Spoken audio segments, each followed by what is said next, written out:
Hi, welcome back. In this presentation, I want to say a little more about what I mean by these terms traditional and modern, and make this a lot more concrete for you. Let's think about this as a series of contrasts. First, in the traditional world, things move based on natural energy. In other words, for almost all of the history of the human species, the only energy available to people was the energy of animal power, wind, water, maybe assisted by crude pulleys. In the modern age, we've tapped sources of energy embedded in fossil fuels, even in the atom itself. So the contrast between a world of natural energy, which seemed to be the eternal limits for all of human history up to about 250 years ago, and a world in which we tap man-made energy of entirely new kinds. Second contrast. The traditional world is overwhelmingly rural and agricultural. Just to give you some sense of this, for almost all of human history, at no point do more than 10 to 15% of the population even live in towns. That is, no more than 10 to 15% of the population live in a community of more than 2,000 people. Overwhelmingly rural. In the modern era, larger and larger fractions of the human population are not only living in towns, they're living in cities to a degree that had no precedent in human history. They're moving into an urban and industrial age, this being a picture of the dawn of that era, the warrens of an industrial city in England in the mid-1800s. Another contrast. Through most of human history, we saw that real income remained relatively constant. Remember that chart that showed the Malthusian trap? It's remaining pretty constant because there are pretty finite resources available.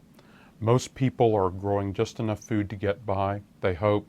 Maybe in a good year, they have a little bit of a surplus that perhaps they can barter for something extra in their lives. But then that changes to a world in which economic growth becomes possible. People have more and more surplus resources, surpluses that they can even turn into cash money that they can save or invest. This fourth point is a little more subtle. People's lives in the traditional world were highly unstable. All kinds of things could happen. Plague, war, famine. But their communities had a stable rhythm about them. Your life was much like your father's life, much like your grandfather's life, much like the lives your children would lead.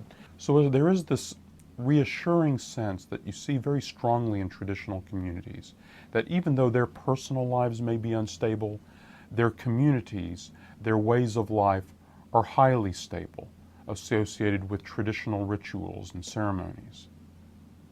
Contrast that then with the world of modernity, a world in which people are living longer lives, maybe even more secure lives, more sheltered from random everyday violence.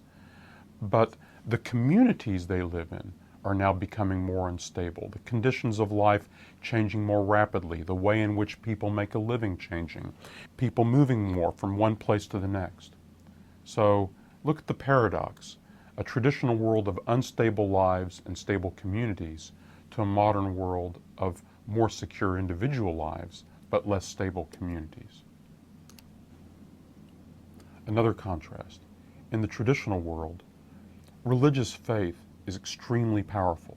Lots of mysteries surround people in their everyday lives. Their own personal lives, highly unstable. They seek explanations and solace in faith, whether Christian faith or Hinduism or many other sets of beliefs. The modern world represents more of a fusion in which religious faith continues but is increasingly mixed up and challenged by emerging understandings about science and scientific explanations for many kinds of phenomena. The sense of human mastery over the environment instead of human submission to the environment. A sixth contrast is one about the way people identified themselves and lived their lives. Right? In the traditional world, almost all people were born, lived, died in a radius of maybe 30 to 50 miles their entire lives. It was difficult, if not impossible, to travel significant distances. It was not even very easy to get news about what happened in faraway places.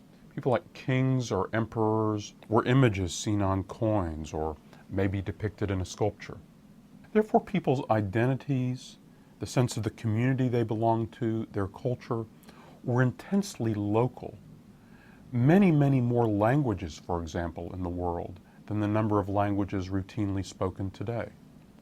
In the modern world, not only can people travel more through modern information and communications, they feel like they're participants in vastly larger communities.